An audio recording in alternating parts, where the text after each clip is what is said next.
ఇక్కడ కూడుకొని ఉన్న మీ అందరికీ మన ప్రభు అయిన యేసుక్రీస్తు నామములో నా వందనాలు తెలియజేస్తున్నాను. సమయం ఇచ్చినందుకు మన సంఘ కాపరి గారికి నా వందనాలు తెలియజేస్తున్నాను. యేసు ప్రభు వారు సిలువలో పలికిన 7 మాటలు ఎంతో ప్రాముఖ్యమైనవి. ఇప్పటి వరకు 2 మాటలు విన్నాము. సహోదరులు చక్కగా వివరించారు ఇద్దరు.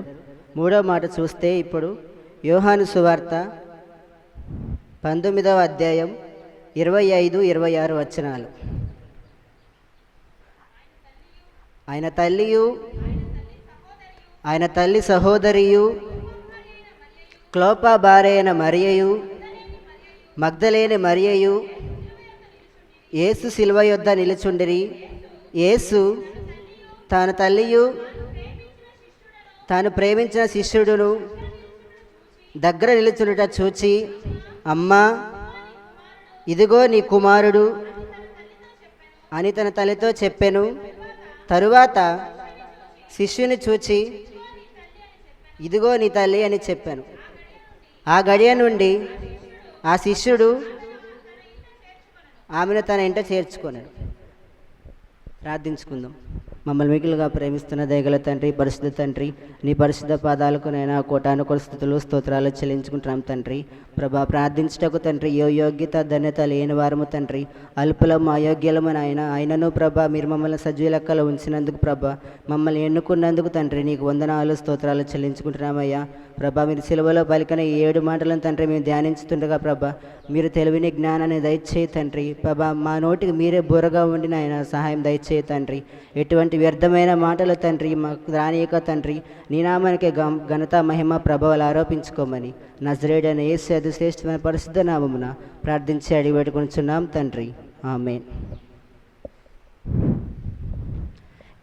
యేసు తన తల్లియు తాను ప్రేమించిన శిష్యుడును దగ్గర నిలుచుండుట చూచి, అమ్మా, ఇదిగో నీ కుమారుడు అని తన తల్లితో చెప్పాను. తర్వాత శిష్యుని చూచి, ఇదిగో నీ తల్లి అని చెప్పాను. ఈ మాటను మనము ప్రేమవాక్కుగా చూసుకోవచ్చు. యేసుక్రీస్తు ప్రభువారు ఎంత ప్రేమ కలిగి ఉన్నారో, తన తల్లి పట్ల ఎంత బాధ్యత కలిగి ఉన్నారో ఈ మాటను బట్టి మనకు అర్థమవుతుంది. అసలు ఎందుకు యేసు ప్రభువారు తన తల్లి పట్ల బాధ్యతగా ఉన్నారు అంటే, మరియమ్మ గారు యేసు ప్రభువుని ఈ లోకానికి యేసు ప్రభు గారిని ఈ లోకానికి తీసుకునే ముందు ఎన్నో అవమానాలు పడింది, నిందలను అనుభవించింది. అటువంటి తల్లి తన శిలువ దగ్గర నుంచొని ఏడుస్తున్నది. తల్లి బాధ్యతగా నెరవేర్చాలి కాబట్టి కుమారునిగా తన తల్లి బాధ్యతను వేరే వాళ్ళకి అప్పగించడానికి దేవుడు ఇక్కడ చూస్తున్నాడు. ఎందుకు వేరే వాళ్ళకి యోహానుకే దేవుడు ఎందుకు ఇవ్వాలి అనుకున్నాడు అంటే, యేసు తర్వాత ఇంకనూ 4 సహోదరులు ఉన్నారు, మరియకు 4 కుమారులు ఉన్నారు. మనం చూసినట్లయితే మత్తయి సువార్త 13వ అధ్యాయం 55వ వచనం.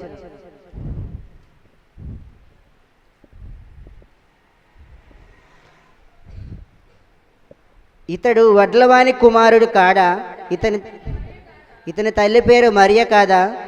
యాకోబు, యోసేపు, సీమోను, యూదా అనువారు ఇతని సహోదరులు కారా? ఇతని సోదరీమణులందరూ మనతోనే ఉన్నారు కారా? ఇతనికి ఈ కార్యములన్నీ ఎక్కడి నుండి వచ్చినని చెప్పుకొని ఆయన విషయమై అభ్యంతరపడింది. చాలు. ఇక్కడ యేసు ప్రభుకి ఇంకా 4 సహోదరులు ఉన్నారు. అయినా కానీ యేసు ప్రభే తన బాధ్యతను ఎందుకు తీసుకున్నాడంటే, యూదుల శాసనం ప్రకారం జ్యేష్ఠ కుమారుడే తల్లిదండ్రి బాధ్యత తీసుకోవాలి. కాబట్టి ఆయన ఇక్కడ యూదుల శాసనాన్ని నిర్వర్తిస్తున్నాడు. మనము ఈ యొక్క మాటను బట్టి, ఈ మాటలో మనము దేవుడు తన తల్లి పట్ల ఎంత బాధ్యత కలిగి ఉన్నాడో, కుటుంబం పట్ల ఎంత బాధ్యత కలిగి ఉన్నాడో ఈ మాట మనకు నెరవేరుస్తుంది. మనం ఈ మాట చూసినట్లయితే, అమ్మ, ఇదిగో నీ కుమారుడు, ఇదిగో నీ తల్లి అని చెప్పినప్పుడు ఈ మాటల్లో మనం 3 వ్యక్తులను గమనించవచ్చు. మొదటిది కుమారుణ్ణి పోగొట్టుకుంటున్న తల్లి. రెండవది కుమారునిగా తన బాధ్యత తల్లి పట్ల తన బాధ్యత నెరవేరుస్తున్న కుమారుడు. మూడవది చెప్పిన పని నెరవేర్చిన శిష్యుడు. ఒకటోది మనం చూసుకున్నట్లయితే కుమారుని పోగొట్టుకుంటున్న తల్లి. అసలు ఎవరి తల్లి? ఎవరి మరియ? యేసు ప్రభు వారిని ఈ లోకానికి తీసుకురావడానికి యెహోవా దేవుడు చూచినప్పుడు ఈ మరియ యెహోవా వలన కృప పొందినది. అందుకనే దేవుడు మరియని ఎన్నుకొని పరిశుద్ధాత్మ ద్వారా గర్భం ధరించబడినప్పుడు ఆమె యొక్క జీవితం ధన్యమైంది. జ్ఞానులు వచ్చారు, గొర్రెల కాపరులు వచ్చారు, అందరూ వచ్చి ఆయన యొక్క జన్మాన్ని ప్రచురం చేశారు. చేసినప్పుడు ఆమె అనుకుంది, యేసు ప్రభుని యూదుల రాజుగా, రాజులకు రాజుగా, ప్రభువులకు ప్రభువుగా చూడాలనుకున్నది. అంతే కదా, ఈ లోకంలో ఏ తల్లికైనా సరే తన కుమారుని పట్ల ఎన్నో కోరికలు, ఎన్నో ఆశలు కలిగి ఉంటాయి. కాబట్టి యేసుక్రీస్తును ఆమె కూడా ఆమె రాజ్యంతో చూస్తుంది అనుకున్నది. కానీ తన కుమారుణ్ణి శిలువ మీద ఆ విధంగా చూచి, ఆ దీన స్థితిలో చూచిన తర్వాత ఆ తల్లి యొక్క గుండె పగిలిపోయింది. ఇక్కడ ఒక ప్రవచనం నెరవేరింది. లూకాసు వార్త 2వ అధ్యాయం 35వ వచనం. మరియు నీ హృదయములోనికి ఒక ఖడ్గము దూసుకొని పోవునని ఆయన తల్లి అయిన మరియతో చెప్పాను. యేసు ప్రభు వారికి సున్నతి చేయవలసిన సమయంలో దేవాలయంకి తీసుకెళ్ళినప్పుడు మరియమ్మ సుమయోనికి ఇచ్చినప్పుడు సుమయోని ప్రవక్త ఆమెకు చెప్తాడు, నీ హృదయంలోనికి ఒక ఖడ్గం దూసుకుపోతుంది అని చెప్పని. సో ఖడ్గము దూసుకుపోతుందని చెప్తారు. ఆ యొక్క ప్రవచనం అనేది ఇక్కడ నెరవేరింది. తన కుమారుణ్ణి ఆ విధంగా శిలువ పైన చూచి, నిస్సహాయ స్థితిలో ఉన్న తన కుమారుణ్ణి చూచి ఏమీ చేయలేని స్థితిలో ప్రాలాపిస్తుంది, ఏడుస్తుంది. ఆకాశానికి భూమికి మధ్య 3 మేకుల మీద వేలాడుచున్నాడు. కొరడాలతో కొడుతున్నారు, హింసిస్తున్నారు, దూషిస్తున్నారు. ఆయన ముఖమంతా ఉమ్మివేయబడింది, ఆయన శరీరం అంతా నాగటి చాల వలె దున్నబడింది. ఆ యొక్క దృశ్యాన్ని ఆ తల్లి చూడలేకపోతుంది, భరించలేకపోతుంది. అయినను సరే తన కుమారుని వదిలిపెట్టకుండా కడ వరకు కుమారునితోనే శిలువ పక్కనే నిల్చొని ఉంది. రెండవదిగా మనం చూసుకుంటే తల్లి పట్ల బాధ్యత నెరవేరుస్తున్న కుమారుడు. యేసు ప్రభువారు అంత శిలువ శ్రమలో ఉండి కూడా, అంత బాధపడుతూ కూడా తన యొక్క తల్లిని గుర్తు చేసుకున్నాడు. కానీ ఈ కాలంలో ఎంతోమంది తల్లిదండ్రులను వదిలేసే వాళ్ళు, తల్లిదండ్రులను లేకుండా జీవించడానికి ఇష్టపడే వాళ్ళు ఎంతోమంది ఉన్నారు. కానీ మన యేసు ప్రభువారు ఈ లోకంలో జీవించిన 33 సంవత్సరాలు 30 సంవత్సరాలు కూడా తల్లిదండ్రుల దగ్గరే ఉంటూ ఆ పని చేసుకుంటూ, ఆయన చేసిన పని చెక్క పని, దాన్ని మన దేశంలో వడ్రంగి పని అంటారు. ఆ పని చేసుకుంటూ తల్లిదండ్రులను పోషించుకుంటూ కూడా ఆయన జీవించాడు. కానీ మనము కూడా ఆ విధంగానే తల్లిదండ్రుల పట్ల బాధ్యత కలిగి ఉండాలని ఆ యొక్క మాట ద్వారా మనకు అర్థమవుతున్నది.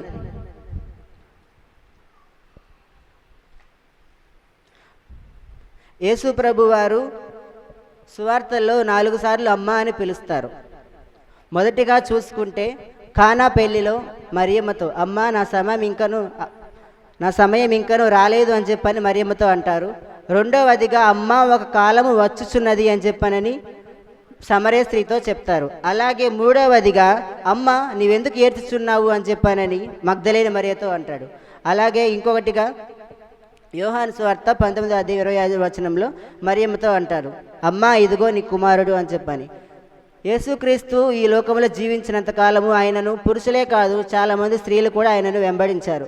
ఆ వెంబడించిన వారిలో చాలామందిని యేసు ప్రభు వారు అమ్మ అని కొంతమందిని అన్నారు, కుమారి అని చెప్పని కొంతమందిని పిలిచారు. యేసుక్రీస్తు ప్రభు వారు అంత శ్రమలో ఉండి కూడా, అంత బాధలో ఉండి కూడా తన యొక్క బాధ్యతను నెరవేర్చడానికి కుమారునిగా తన తల్లి బాధ్యతను వేరే అప్పగించడానికి చూస్తున్నాడు. యేసుక్రీస్తు ప్రభువారు ఈ లోకానికి వచ్చినప్పుడు రిక్తునిగా ఈ లోకానికి వచ్చాడు. మన వలనే శ్రమపరచబడ్డాడు, ఆకలి కొన్నాడు, దప్పిక కొన్నాడు. అలాగే మనం చూసినట్లయితే ఈ లోకంలో ఎంతోమంది తల్లిదండ్రులు లేకుండా జీవించే వాళ్ళు ఉంటారు. కానీ చాలామంది అంటుంటారు, మా తల్లిదండ్రులు మాకేమి ఇచ్చారండి, నాకేం సంపాదించి పెట్టారు, నేను ఎందుకు వాళ్ళని చూడాలి, నాకేమంత అవసరం అని చెప్పని అంటారు. అలాంటి వారికి చెప్తున్నా, నిన్ను కన్నారు అది సరిపోదా? యేసు ప్రభు వారికి ఏమి ఆస్తులు ఇచ్చారని చెప్పని ఆయనను వాళ్ళు యేసు తల్లి పట్ల అంత బాధ్యత కలిగి ఉన్నాడు. యేసు ప్రభువుకు స్థలము కూడా లేదని మనకు బైబిల్లో చెప్తుంది.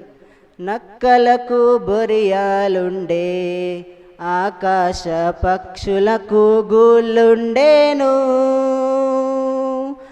ఒక్కింత స్థలమైనాను మన విభునికెక్కడ లేకుండేను. మనిషి కుమారునికి తలవాల్చుటకు ఆయనను స్థలము లేదు, ఆయనకు ఏ స్థలము లేదు, ఇల్లు కూడా లేదు. కానీ మన తల్లిదండ్రి అయితే మనకి ఇల్లు లేకుండా చేయలేదు కదా. మనకి మంచి ఆస్తిని ఇచ్చారు, ఇల్లునిచ్చారు. ఈరోజు నీకు ఆరోగ్యం ఉంది, ధనం ఉంది, అంతస్తుంది. కానీ నీ తల్లిదండ్రిని గాలికి వదిలేసావేమో. ఒక్కసారి ఆలోచించుకో, ప్రశ్నించుకో. ఈరోజు దేవుని నీ ప్రశ్న అడుగుతున్నాడు.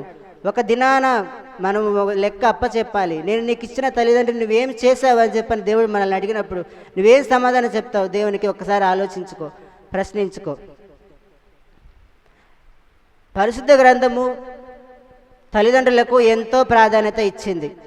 మనం చూసినట్లయితే ఇశ్రాయేలీలకు దేవుడిచ్చిన 10 ఆజ్ఞల్లో మొదటిది తల్లిదండ్రుల గురించే. నిర్గమాకాండం 20వ అధ్యాయం చూసుకుంటే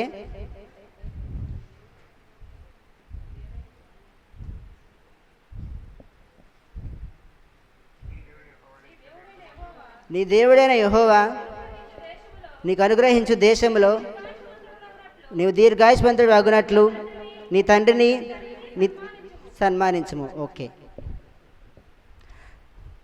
సన్మానించాలి. ఎవరిని సన్మానించాలి? తల్లిదండ్రులను సన్మానించాలి. సన్మానించడం అంటే వాళ్ళకి ఏదో పూల బొకేలు ఇచ్చి వారికి శాలువాలు కప్పి చనిపోయిన తర్వాత దినము ఘనంగా చేయటం కాదు. వారు బ్రతికున్నప్పుడే వారి యొక్క ఆలన పాలన చూసుకుంటూ, వృద్ధాప్యంలో వారికి తోడుగా ఉంటూ వారిని కంటికి రెప్పలా కాపాడుకోవాలి. అట్లాగే మనం చూసుకున్నట్లయితే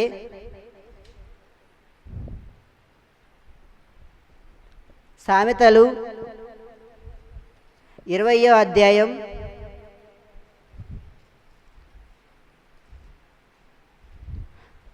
20వ వచనం, తన తండ్రినైనను తన తల్లినైనను దూషించుమనే దీపము కారు చీకటిలో ఆగిపోవును. ఎవరైనా తన తల్లిదండ్రిని దూషించినప్పుడు వారి యొక్క దీపము కారు చీకటిలో ఆరిపోతుందని చెప్పని సామెతల్లో మనకి సెలవిస్తున్నారు. నీ తల్లిదండ్రిని మనము ప్రేమించకపోకుండా వాళ్ళని దూషిస్తే మన జీవితం అనేది, మన దీపము కారు చీకట్లు ఆగిపోతే మన గమ్యం ఎటు, మన స్థానం ఎటు, మన జీవితం ఏమైపోతుంది? ఒక్కసారి ప్రశ్నించుకోండి. అలాగే మనం చూసుకున్నట్లయితే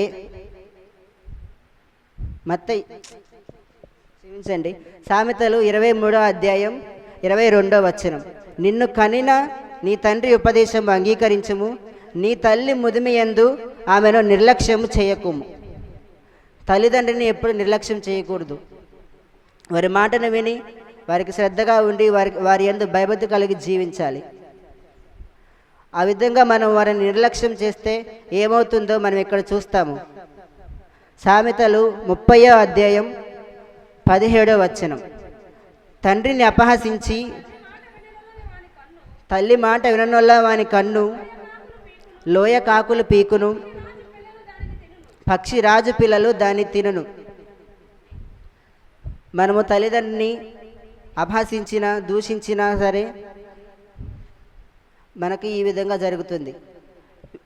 ధర్మశాస్త్రం ప్రకారం తల్లిదండ్రులను దూషించిన వారిని సన్మానించకుండా వారిని ద్వేషించే వారికి మరణశిక్ష అని చెప్పనని ధర్మశాస్త్రంలో మనం చూస్తూ ఉంటాం.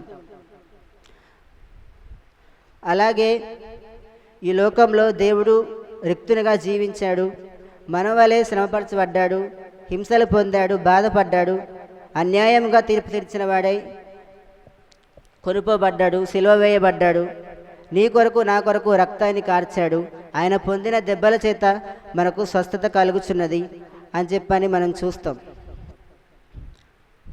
అలాగే మనం చూసినట్లయితే ఎఫెసీ 6వ అధ్యాయం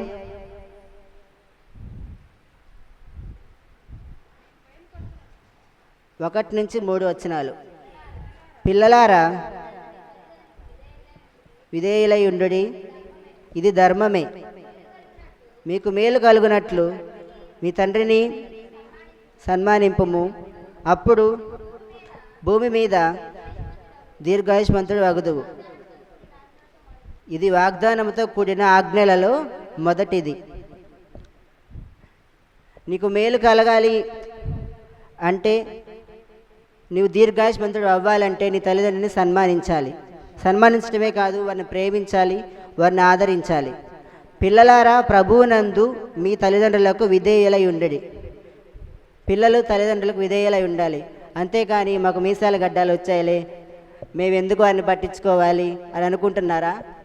ఒకటి గుర్తుపెట్టుకోండి, ఎప్పటికైనా సరే మీరు పెద్దవాళ్ళైనా మీరు ముసలి వాళ్ళైనా సరే మీ తల్లిదండ్రులకు ఎప్పుడు మీరు చిన్నపిల్లలే.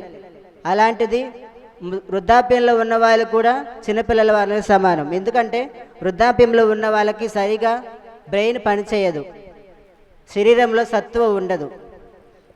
కానీ వాళ్ళు చేసేది ఒక్కటే, గొనుగుతూ ఉంటారు ఎప్పుడు చూసినా. కానీ అవి మనం పట్టించుకోకుండా వారిని వదిలేస్తే మనం అనే వాళ్ళము దేవుని పట్ల విధేయులమై ఉన్నామని, ఆయన ఎందుకు భయభక్తి కలిగి ఉన్నామని మనకు తెలుస్తూ ఉంది. రీసెంట్గా జరిగిన ఒక సంగతి నేను చెప్తాను.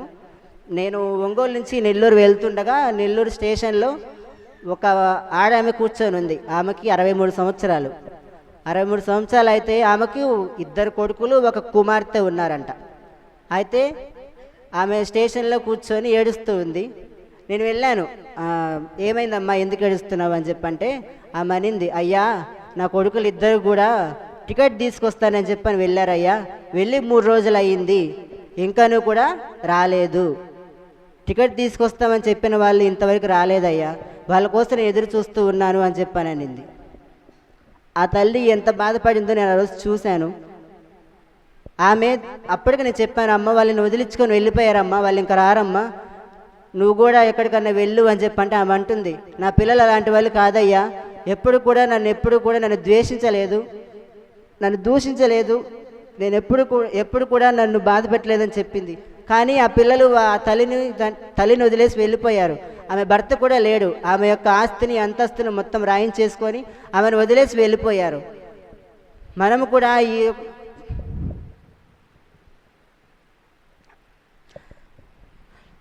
మనము కూడా వీళ్ళల్లో ఉన్నామేమో ఒకసారి ప్రశ్నించుకుందాం. మన తల్లిదండ్రులు దేవుడు మనకిచ్చిన గొప్ప వరం. ఈ లోకంలో తల్లిదండ్రులు మనకు దేవుడు ఇచ్చిన గొప్ప వరం.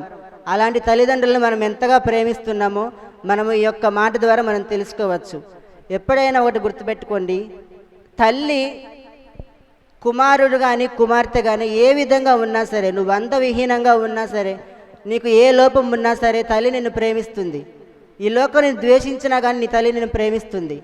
ఆ తల్లి ప్రేమ అంత గొప్పనైనది. కాబట్టి ఆ తల్లి ప్రేమను మనము ఎప్పుడు కూడా మర్చిపోకూడదు.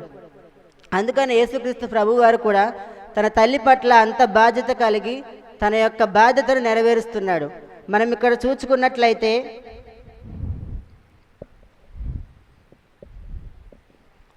నిర్గమాకాండం 21వ అధ్యాయం 15వ వచనం,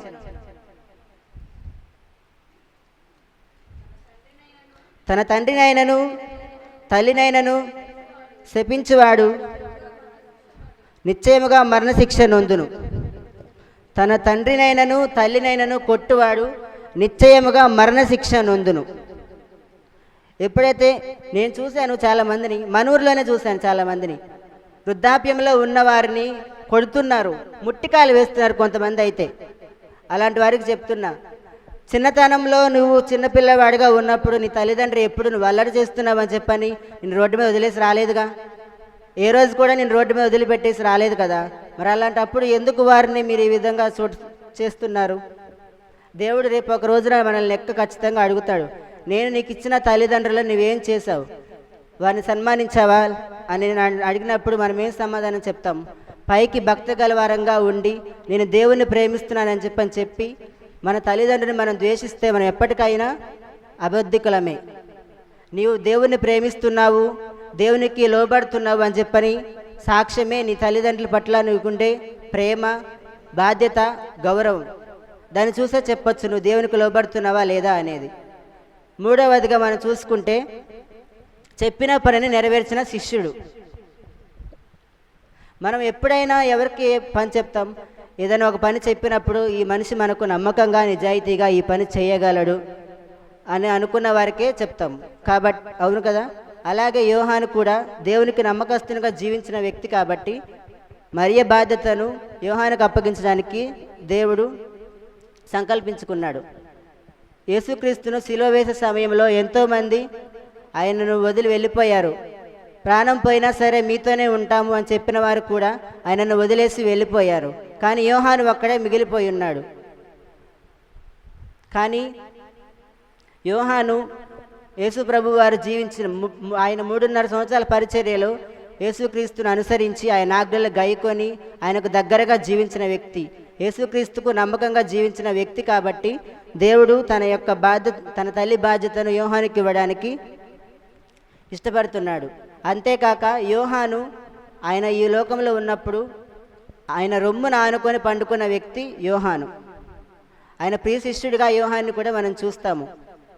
అందుకేనేమో యోహానికి దేవుడు ఒక గొప్ప ప్రత్యక్షతనిచ్చాడు. పద్మాస్ ఐలాండ్లో వారికి పరలోకపు గవిని, పరలోకపు మర్మాలు అవన్నీ దేవుడు చూపించాడు. పైగా ప్రకటన గ్రంథం రాయడానికి కూడా దేవుడు అతనికి ఆ యొక్క భాగ్యాన్ని అనుగ్రహించాడు. అంతే కదా, మనం ఎప్పుడైతే ఈ లోకానికి దూరంగా దేవుడికి దగ్గరగా జీవిస్తామో, దేవుని యొక్క ఆజ్ఞలు గైకొని దేవుని ప్రేమించి ఆయన అడుగుజాడల్లో నడుస్తామో, అప్పుడే దేవుడు మనల్ని సాక్షులుగా, సాక్షురాలుగా, ఆయన పనిముట్లుగా, ఆయన సాధనాలుగా మనల్ని వాడుకుంటాడు.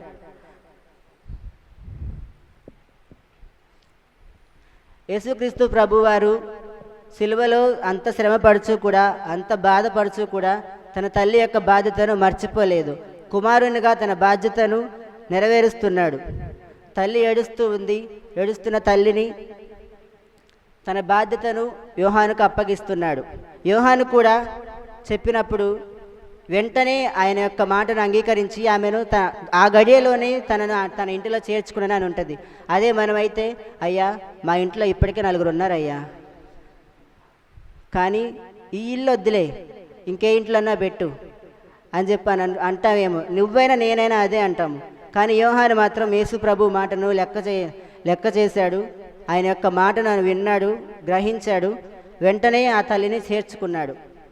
ఒకటి గుర్తుపెట్టుకోండి, మనము ఏ రీతిగా అయితే మన తల్లిదండ్రులను ప్రేమిస్తామో అంతే విధంగా మనము మన తల్లి పట్ల మన తల్లిదండ్రుల పట్ల ఏ విధంగా మనము గౌరవం కలిగి ఉంటాము, అంతే విధంగా రేపు మనకంటూ వచ్చే పిల్లలు కూడా అదే విధంగా మనల్ని చూస్తారు. మోసపోకుడి, దేవుడు వెక్కిరింపబడడు. మనుషుడు ఏది విత్తునో అది కోయక తప్పదు. నీవు ఈ రోజున నీ తల్లిదండ్రుని ఏ విధంగా చూస్తున్నావో, నీ తల్లిదండ్రుల పట్ల ఏ విధంగా నువ్వు ఉంటున్నావో దాన్ని బట్టే రేపు నీ పిల్లలు అంటారు. పిల్లలు కూడా నేను అంతే చూస్తారు. ఒక ఉదాహరణ చెప్పాలంటే, ఒక కుటుంబంలో 3 వ్యక్తులు ఉంటారు. తల్లి, తండ్రి, కుమారుడు, మనవడు. అయితే ఆ తల్లిదండ్రి వాళ్ళ కుమారుడు ఉంటారు. ఆ కుమారుణ్ణి వాళ్ళు ఎంతగానో ప్రేమించి, ఆదరించి, పెళ్లి చేశారు. వాళ్ళకి పిల్లలు పుట్టారు. పిల్లలు పుట్టిన తర్వాత తన తల్లిదండ్రులు వృద్ధాప్యానికి వచ్చారు. వృద్ధాప్యానికి వచ్చిన తర్వాత తల్లిదండ్రిని వదిలేశాడు. ఎందుకు? పెళ్ళయింది, పిల్లలు వచ్చారు, భార్య వచ్చింది. కాబట్టి తల్లిదండ్రి బాధ్యత వదిలేశాడు. కానీ ఎప్పుడో ఒకసారి పెడుతూ ఉన్నారు. కొంచెం కొద్దో గొప్ప గుర్తొచ్చినప్పుడు ఒక ముద్దేయటం, లేదా తిన్నావా అని అడిగేది లేదు. ఎప్పుడో గుర్తొచ్చినప్పుడు, కనిపించినప్పుడు పెట్టేది, పోయేది. ఆ విధంగా ఉండేవాళ్ళు. అయితే అది చూశాడు వాళ్ళ మనవడు. చూసి వాళ్ళ తాతతో చెప్పాడు, తాత రేపు మా అమ్మ వాళ్ళు నీకు అన్నం పెడతారు కదా, ఆ పల్లెని తీసుకొని కింద నెత్తిన కొట్టు అని చెప్పి అన్నారంట. అనేసరికి దేనికి అని చెప్పంటే, ఇప్పుడు కాదులే, నేను రేపు కాలేజీ నుంచి వచ్చాక నీకు చెబుతాను అన్నాడంట ఆ పిల్లాడు. సరే అని చెప్పానని ఆ పిల్లాడు కాసేపట్లో వస్తాడనగా అన్నం పెట్టాడంట. అప్పుడే ఆ పల్లెని ఆ ముసలాయన పగలగొట్టేశాడు. ఒరే నువ్వెందుకు ఆ పల్లెం పగలగొట్టావు? ఆ పల్లెం ఉంటే రేపు మా అమ్మకి మా నాన్నకు అన్నం పెట్టొద్దా నేను అదే పల్లెంలో అని చెప్పాను అన్నాడంట. అప్పుడు ఆ తల్లిదండ్రి యొక్క హృదయం అనేది ఎంతో వేదనతో నిండిపోయిందంట. ఆ యొక్క పల్లెం కూడా ఏ విధంగా ఉంటుందంటే, పగిలిపోయిన పల్లెం. ఒక పక్క మజ్జిగ పోసుకుంటే కారిపోతూ ఉంటుంది. ఎటు నుంచి కూడా తినలేని పరిస్థితి. ఆ విధంగా ఉండే పల్లెన్ని ఎప్పుడో గుర్తుకొచ్చే విధంగా ఆ విధంగా చేసేవాళ్ళు. సో అందుకే చెప్తున్నా, గుర్తుపెట్టుకోండి, తల్లిదండ్రిని ఎప్పుడైతే మనము గౌరవిస్తామో, వారి పట్ల మన యొక్క బాధ్యతను ఎప్పుడైతే నెరవేరుస్తామో, అప్పుడే మనము దేవుని యొక్క శిష్యులుగా శిష్యురాలుగా ఈ లోకంలో జీవిస్తాము. దేవుడు మన కోసం ఎంతగానో శ్రమపడ్డాడు, సిలువ వేయబడ్డాడు. ఆయన యొక్క రక్తాన్ని చివరి రక్త బిందు వరకు మన కోసం కార్చాడు. అలాంటి యేసు ప్రభువును మనం కలిగి ఉన్నాం. ఆయన మనకు మాదిరి చూపించి వెళ్ళాడు. ఆయన మనకి స్థలము సిద్ధపరిచాడు. నేనుండు స్థలంలో మీరులో ఉండులాగున నేను వచ్చి మరలా మిమ్మల్ని తీసుకొని వెళ్ళేదను అని చెప్పాడు. ఆ విధంగానే మనము కూడా దేవుని యందు భయభక్తులు కలిగి తల్లిదండ్రి పట్ల విధేయత కలిగి ఉండాలి. ఈరోజే అనుకూల సమయము, ఇదే రక్షణ దినము. ఇప్పటికైనా నీవు మారు మనసు పొందకపోయి ఉంటే ఒక్కసారి నీ యొక్క హృదయాన్ని ప్రశ్నించుకో. ఇప్పటికైనా మారు మనసు పొందు, దేవుని యొక్క రక్షణను అనుభవించు. అంతేకాదు, ఈ లోకానికి దేవుడు నా పాపులను వెదకి రక్షించుటకే ఆయన ఈ లోకానికి వచ్చి ఉన్నాడని మనం లేఖనంలో చూస్తూ ఉంటాం.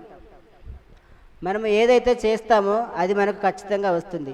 మీరు ఏ కొలత అయితే కొలుస్తారో అదే కొలత మనకి కొలవబడుతుంది. ఇది మాత్రం మర్చిపోవద్దు ఎప్పుడైనా సరే. కాబట్టి మన యొక్క హృదయాన్ని దేవునికి ఇచ్చి లోకానికి దూరంగా దేవునికి దగ్గరగా జీవించి ఆయన యొక్క మేలులను కృపను మనం దీర్ఘాయుష్మంతులుగా ఈ లోకంలో జీవించాలి అంటే తల్లిదండ్రులను గౌరవించాలి, వారిని సన్మానించాలి, ప్రేమించాలి. ఈ యొక్క మాటలు దేవుడు దీవించునుగాక. ప్రణామనకు కలుగును గాక. మూడవ ధ్యానం చేసి కమలేశ్వరం ఆచరిస్తున్నాను. ఈ మూడవ మాట ప్రాముఖ్యంగా చూస్తే ప్రభువారి బాధ్యత. ఎవరి పట్ల? తల్లి పట్ల ప్రభువు చూపిన బాధ్యత. మాదిరి క్షమాపణ, నిత్యజీవము దొంగకు. ఇప్పుడు తల్లికి ప్రభు చూపుతున్న ఆదరణ, బాధ్యత. నేను అనుకోవచ్చు యోసేపు గారు లేరు, చనిపోయారు. బైబిల్ రాబడలేదు కానీ యోసేపు గారు ముందుగానే చనిపోయారు. 4 సహోదరులు, చెల్లెలు కూడా ఉన్నారు ప్రభువారికి. వారి వయసు అంతా కూడా ప్రభువుదే. 30 సంవత్సరాలు కుమారుడుగా తన బాధ్యత నెరవేర్చాడు. తర్వాత తండ్రి పని మీద ఉన్నాడు.